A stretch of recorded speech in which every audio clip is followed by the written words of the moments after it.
गीता का सार अध्याय नंबर 1। अध्याय की शुरुआत धृतराष्ट्र के प्रश्न से होती है।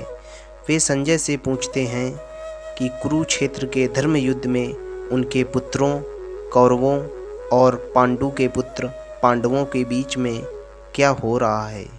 संजय जिन्हें दिव्य दृष्टि प्राप्त थी आंखों देखा हाल बताना शुरू करते हैं।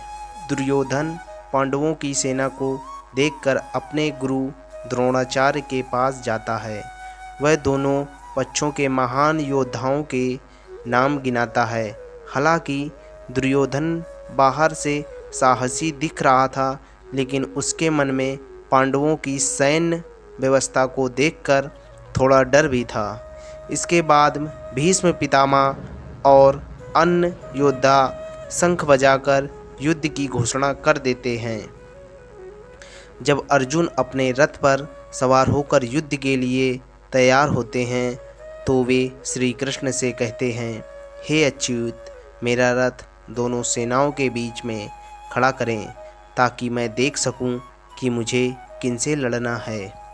जब अर्जुन सामने देखते हैं तो उन्हें शत्रु नहीं बल्कि अपने दादा, भाई, गुरु, मामा और मित्र दिखाई देते हैं।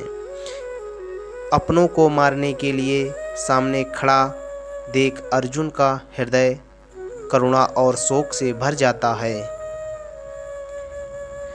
अर्जुन के हाथ पैर कांपने लगते हैं, मुंह सूख जाता है और उनके हाथ से धनुष गिर जाता है।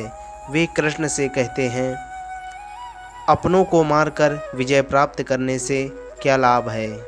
ऐसा राज्य किस काम का जो अपनों के खून से सना हो।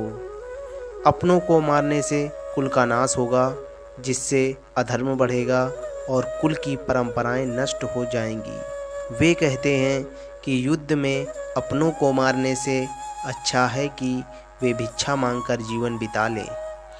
अध्याय के अंत में अर्जुन अत्यंत दुखी होकर रथ के पीछे वाले भाग में बैठ जाते हैं और अपना धनुष बाण त्याग देते हैं। वे पूरी तरह मानसिक रूप से टूट चुके होते हैं और युद्ध करने से मना कर देते हैं।